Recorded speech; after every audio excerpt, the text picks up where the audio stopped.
A Tale for the Time Being. Novel by Ruth Ozeki. Now, sometimes when I sit here at Fifi's writing to you, I find myself wondering about you, what you look like, how tall you are, how old you are, and whether you're a female or a male. I wonder if I would recognize you if I passed you on the street. For all I know, you could be sitting a couple of tables over from me right now, even though I doubt it. Sometimes I hope you're a man, so you'll like me because I'm cute, but sometimes I hope you're a woman because then there's a better chance you'll understand me, even if you don't like me as much. Mostly I've decided it doesn't matter. It's not such a big deal, anyway, male, female. As far as I'm concerned, sometimes I feel more like one, and sometimes I feel more like the other, and mostly I feel somewhere in between. Especially when my hair was first growing back after I'd shaved it. Here's a good story about in between. The first date that Babette set me up on was with this guy who worked for a famous advertising agency that you'd probably recognize, only I can't mention the name of it because I don't want to get sued. He had loads of cash and suits and watches that were to die for, all the best Armani and Hermes and stuff. And Babette said she thought we would really hit it off. We would be a perfect couple. It was my first time and Babette chose him. I'll call him Rayu, for me because he was rich but also very polite and gentle. He asked me if I wanted to go out to dinner first, but I was so nervous I thought I might throw up, so I told him I just wanted to get it over with. He took me to a nice place on Love Hotel Hill in Shibuya. And he opened a bottle of champagne and took off all my clothes. We had a bath together and he got me pretty drunk. He kissed me a lot until I started to get annoyed and I told him, so he stopped. He washed me all over and he was polite enough not to say anything about my little scars or to ask for a refund on account of them. Afterward, he dried me off and took me to bed, and that's when I kind of freaked out. I mean, it was my first time, and I was scared because I didn't know what to do.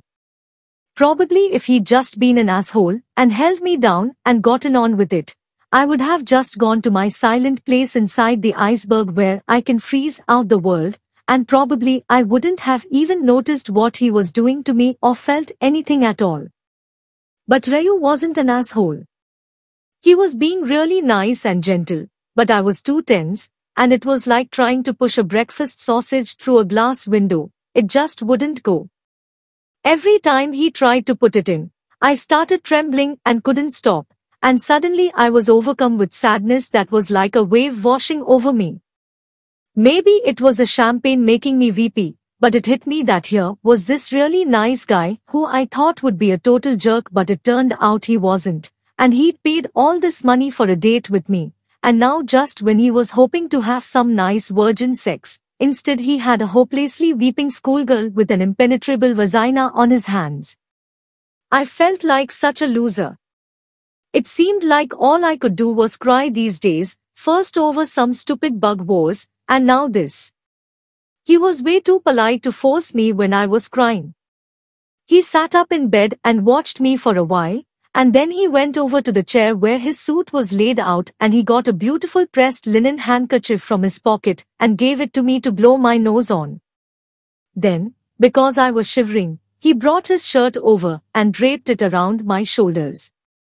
It was so soft and silky feeling, and before I knew it, I had slipped my arms through the sleeves, so he buttoned it up. The next thing was his pink silk necktie, which he tied in a lovely Windsor knot for me. Then his pants, and then the suit jacket, and by the time I was dressed in his clothes, I had stopped crying, and he took my hand and led me over to the mirror and turned me around and around to admire my reflection. I was beautiful in his suit. He was a little bit bigger and taller than me, but really we weren't so different. I'd taken off my wig, and under it, my head still looked pretty bust, which he said he liked. He said I looked just like a bishonen, but actually I was cuter than any boy. Honest. I swear I could have fallen in love with myself. He was standing behind me, naked, and he reached around into my breast pocket and took out a pack of cigarettes. He shook out two, put them in his mouth, and then lit them with a classy platinum lighter that was hardly bigger than a match. He put one of the cigarettes between my lips and then went back to the bed to smoke the other one and watch me. Luckily, I'd had puffs from my dad's cigarettes before, so I knew how. I cocked my head to one side and studied my reflection. I let the smoke trail from my pouting lips, which were red and puffy from all that kissing we'd done.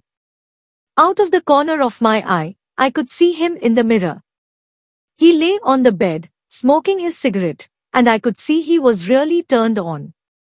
I turned and poured myself another glass of champagne and drank it down, and then I stubbed out my cigarette and went over to the bed and climbed on top of him. "Close your eyes," I said. "Pretend you're me."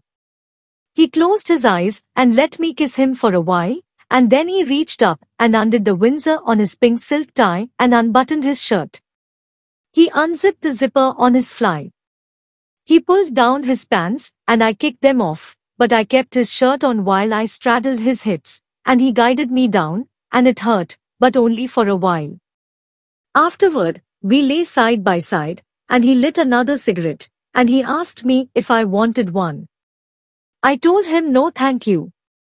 Then he asked if the sex had been okay for me, and I said sure, and thanks for asking. I mean, that's nice, right?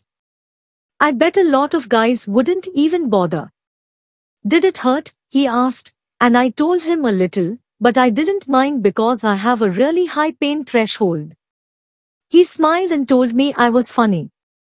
"How old are you anyway?" he asked, and I was just about to say 15, when suddenly I remembered. 16, I said. "I'm 16. He laughed. "You sound surprised." "Yes," I said. "It's my birthday. I almost forgot." He said he was sorry he didn't have a gift for me and then gave me his slick little lighter. We had a couple more dates after that, and we always did it the same way, with me wearing his suit. Once, I made him put on my school uniform, but he looked so ridiculous with his knobbly knees sticking out from under the pleats that I got angry and wanted to hit him, so I did. I was wearing his beautiful Armani, which is a cruel suit, and he stood passively in front of me, wearing my skirt and my sailor blouse, and kept his eyes fixed on the floor.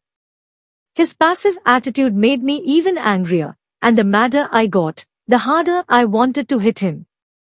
I slapped him until I was almost hysterical, and when he raised his eyes, they were so full of sadness and pity for me, I thought maybe I would have to kill him. But the next time my hand came toward him, he caught my wrist. "Enough," he said. "You're only hurting yourself." I was wearing Haruki Hush 1's Sky Soldier watch. The old metal buckle on the watch band cut into my wrist, where he was gripping it. The skin on his face looked red and angry. I put my other hand on his swollen cheek. "I'm sorry," I said, starting to cry. He brought my stinging palm to his lips and kissed it. "I forgive you," he said. He really liked number 1's Sky Soldier watch, and once he asked me if I would trade it for his Rolex. The Rolex had real diamonds in it. I was tempted, but of course I said no.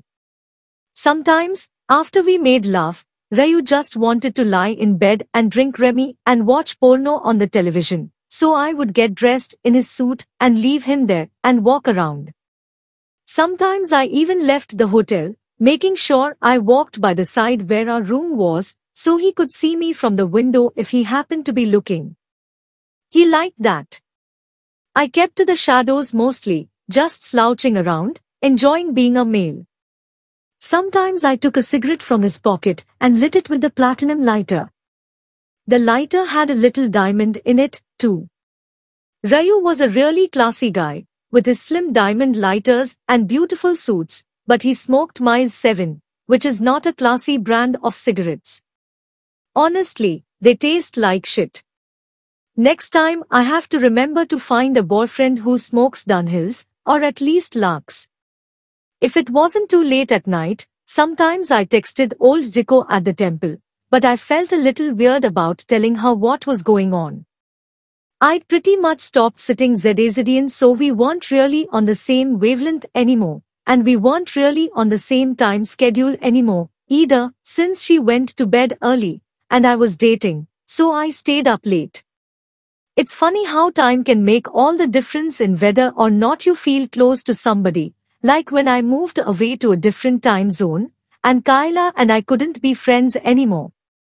I wondered what Kyla would say if she could see me now. Maybe she would think I was cute and come on to me. That's what happened on the street sometimes, if I kept to the shadows. Girls would think I was a host from a host club and try to flirt with me, and I'd have to escape before they figured out that I was a girl, and got mad and beat me up for making fools of them. You couldn't really call Rayu my boyfriend. It wasn't like that. We dated for almost a month, but when my hair started getting longer, he vanished. I was really starting to love him, and I didn't know any better, so when he stopped calling I thought my heart would break. I kept asking Babette if she'd heard from him, but she said no, which may or may not have been true. Babette did matchmaking for a lot of girls, and she just shrugged and said I must have done something wrong, but other than the time I hit him, which he forgave me for, I really don't think I did. After that I hung around Fifi's, sulking and listening to Edith Piaf and Barbara, refusing to go out on any more dates until Babette finally got fed up. She said I should stop being so selfish, and I should feel grateful to her for fixing me up with such a nice, kind guy for my first time. Then she told me to cheer up or get out, and threatened to give my table to a happier girl. It wasn't that I wasn't grateful to her. I really was. She was my only friend, and if I couldn't hang out at Fifi's Lonely Apron, where could I go? My home life was a disaster.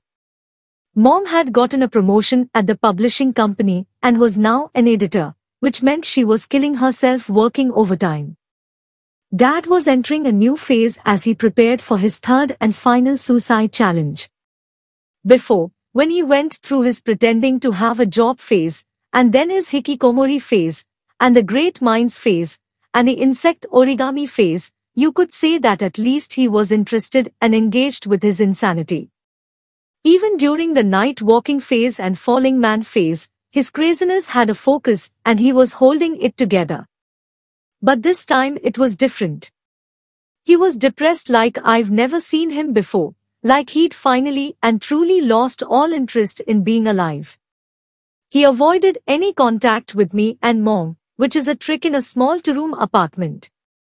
He pretended we were invisible and stayed glued to the computer screen, but sometimes, if I happened to pass him in the narrow hallway and catch his eye, his face would twitch and start to crumple with the weight of his shame, and I had to turn my head away because I couldn't bear to see it.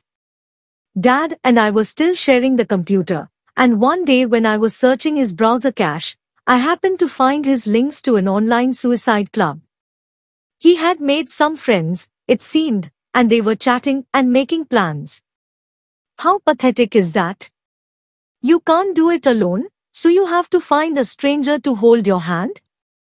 And what's worse, one of his club mates was a high school student, and he had the nerve to be trying to talk her out of suicide. I found his chat stream and read it. I mean, is that hypocritical or what? He wants to kill himself but he's telling her that she shouldn't? That she has her whole life in front of her? That she has so much to live for? The idea came to me then. Maybe I wouldn't go to Jiko's temple and become a nun after all. Maybe I would just kill myself, too, and be done with it.